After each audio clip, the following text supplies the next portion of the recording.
DivaScript. Code like a pro. Hello guys, welcome to डिवास्क्रिप्ट। आज के इस वीडियो में हम एक बहुत ही इंपॉर्टेंट टॉपिक को डिस्कस करने वाले हैं, जो कि है स्ट्रिंग। अब जावा में स्ट्रिंग एक बहुत ही वास्ट टॉपिक है, जिसको हम 2-3 वीडियोस में कवर करेंगे। तो आज के इस वीडियो में हम देखेंगे स्ट्रिंग की introduction plus internal working of string. चलिए स्टार्ट करते हैं आज के इस वीडियो से। तो सबसे पहले देखते हैं व्हाट इज अ स्ट्रिंग। तो स्ट्रिंग क्या है? अगर सिंपल लैंग्वेज में बोले तो स्ट्रिंग है सीक्वेंस ऑफ कैरेक्टर्स। जैसे कि हमें पता है हमारे पास एक कैर डेटा टाइप है, जिसमें हम एक सिंगल कैरेक्टर स्टोर कर सकते हैं। बट अगर हमें सीक्वेंस ऑफ कैरेक्टर्स को स्टोर करना हो, यानी अगर हमें एक पूरे वर्ड को स्टोर करना हो या इवन एक प्रॉपर सेंटेंस को स्टोर करना हो, तो उसके लिए हम यूज करेंगे स्ट्रिंग डेटा टाइप। तो सबसे पहले देखते हैं स्ट्रिंग क्रिएट करने का सिंटैक्स। तो हमें पता है किसी भी वेरिएबल को क्रिएट करने के लिए सबसे पहले हम लिखते हैं उसकी डेटा टाइप। तो इस केस में हम लिखेंगे स्ट्रिंग, उसके बाद वेरिएबल का नेम। तो लेट्स से हमारा वेरिएबल है नेम, उसके बाद हम लगाएंगे इक्वल टू, इसके बाद हम लिखेंगे अपनी स्ट्रिंग। तो कैर के केस में हम अपने कैरेक्टर को लिखते थे सिंगल कोट्स में, राइट? बट स्ट्रिंग के केस में हम अपनी स्ट्रिंग को लिखेंगे डबल कोट्स में, और इसके अंदर हम लिख देते हैं अपना नेम। तो लेट्स से प्रिया शर्मा, इसके बाद लगा देंगे सेमीकोलन। अब जावा में स्ट्रिंग एक नॉन प्रिमिटिव डेटा टाइप है। इसका मतलब है ये जो स्ट्रिंग यहाँ पे हमने लिखा है, ये एक्चुअल में एक क्लास है। प्रिया शर्मा स्ट्रिंग का एक ऑब्जेक्ट है और ये नेम इसका एक रेफरेंस वेरिएबल है। अब ऑब्जेक्ट्स और क्लासेस एग्जैक्टली होते क्या है, ये हम कवर करेंगे अपने ऊप्स वाली वीडियोस में। बट अभी के लिए अगर आप स्ट्रिंग पे कंट्रोल क्लिक करोगे, तो यहाँ पे हमारे पास स्ट्रिंग डॉट जावा करके एक प्री डिफाइंड क्लास ओपन हुई है। यहाँ पे हमारे पास एक वैल्यू करके वेरिएबल है। तो यहाँ पे जब हमने लिखा है string name equal to Priya Sharma, तो ये प्रिया शर्मा स्टोर हुआ है इस वैल्यू वेरिएबल में, जो कि एक एरे है ऑफ बाइट टाइप। यानी इंटरनली एक स्ट्रिंग भी सिंगल कैरेक्टर्स के फॉर्म में स्टोर होती है एक एरे में। अभी एरे के आगे यहाँ पे लिखा हुआ है फाइनल। अगर हम किसी भी वेरिएबल के आगे फाइनल लिख देते हैं, तो हम उसकी वैल्यू को चेंज नहीं कर सकते। तो ये एक बहुत ही इंपॉर्टेंट कॉन्सेप्ट है। जावा में स्ट्रिंग इम्यूटेबल होती है, यानी जावा में हम स्ट्रिंग की वैल्यू को चेंज नहीं कर सकते। बट यहाँ पे लेट्स से हम ट्राई करते हैं नेम वेरिएबल में स्टोर करने की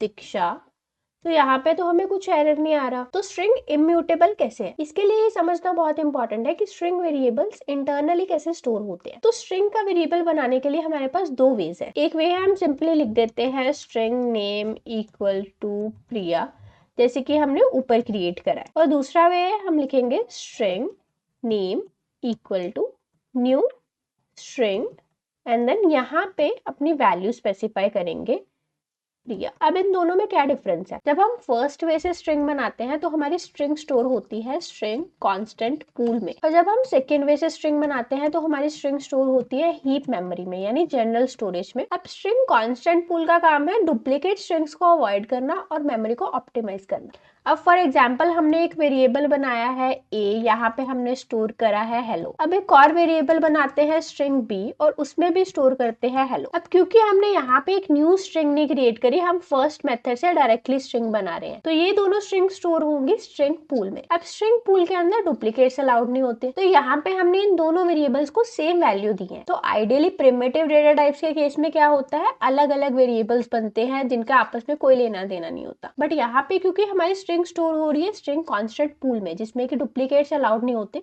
तो ये दोनों वेरिएबल्स ए और बी, ये दोनों सेम हेलो को पॉइंट कर रहे होंगे। अगर मेमोरी में देखें, तो लेट्स से ये है हमारा स्ट्रिंग पूल। अब यहाँ पे एक ऑब्जेक्ट बनेगा विद वैल्यू हेलो, और ए और बी दोनों सेम ऑब्जेक्ट को पॉइंट कर रहे होंगे। अब लेट्स से हम बी के वैल्यू को चेंज करते हैं। यहाँ पे हम लिखते हैं B is equals to B plus world. अब क्या होगा, एक और ऑब्जेक्ट बनेगा विद वैल्यू हेलो वर्ल्ड, और बी अब हेलो वर्ल्ड को रेफर करने लग जाएगा। अब सिमिलरली अगर हम एक और वेरिएबल बनाएंगे स्ट्रिंग सी, जिसपे हम दोबारा हेलो स्टोर करेंगे, तो सबसे पहले क्या होगा, स्ट्रिंग पूल में चेक होगा कि हेलो ऑलरेडी एग्जिस्ट कर रहा है या नहीं। अगर पूल में ऑलरेडी हेलो है, तो सी भी सेम ऑब्जेक्ट को पॉइंट करेगा, अदरवाइज एक न्यू ऑब्जेक्ट क्रिएट होगा। अब ये तो होता है स्ट्रिंग पूल के केस में, बट सेकेंड वे है हमारे पास न्यू स्ट्रिंग करके। बट ये जो सेकेंड वे में स्ट्रिंग बना रहे हैं हम, जिसमें हम लिख रहे हैं न्यू स्ट्रिंग एंड देन अपनी वैल्यू, इस केस में हमारी स्ट्रिंग क्रिएट होती है हीप में, और इसमें डुप्लीकेट्स अलाउड होते हैं। तो न्यू स्ट्रिंग के केस में चाहे वैल्यू सेम भी है, फिर भी एक नया ऑब्जेक्ट बनेगा, और वो ऑब्जेक्ट कहाँ बनेगा, हीप मेमोरी में। तो ये है मेन डिफरेंस स्ट्रिंग पूल और हीप मेमोरी में।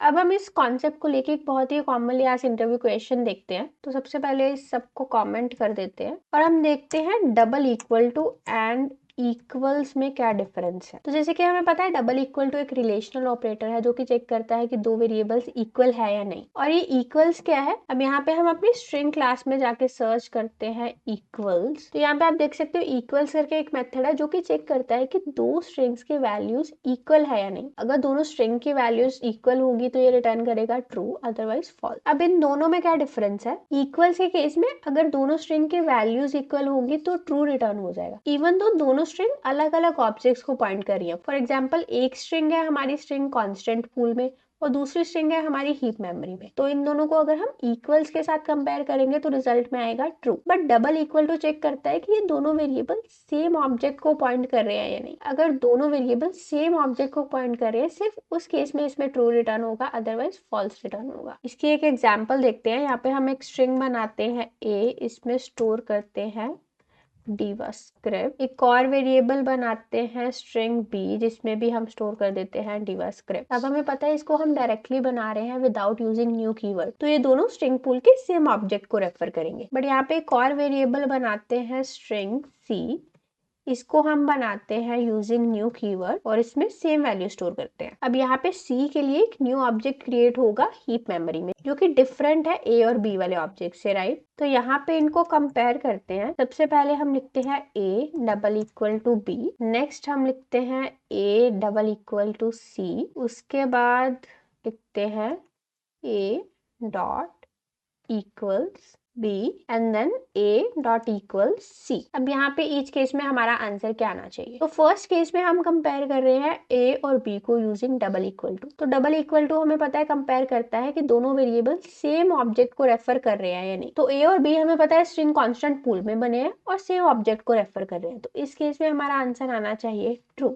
अब नेक्स्ट हम कंपेयर कर रहे हैं a और c को। तो a हमने बनाया है कांस्टेंट पूल में और बी हमने बनाया है हीप मेमोरी में, यानी दोनों अलग अलग ऑब्जेक्ट्स को पॉइंट कर रहे हैं, तो इस केस में हमारा आंसर आना चाहिए फॉल्स। नेक्स्ट डॉट इक्वल्स हमें पता है सिर्फ वैल्यूज कंपेयर करता है ना कि रेफरेंसेस। तो ए और बी में ऑब्वियसली सेम वैल्यू है तो ये रिटर्न करेगा ट्रू।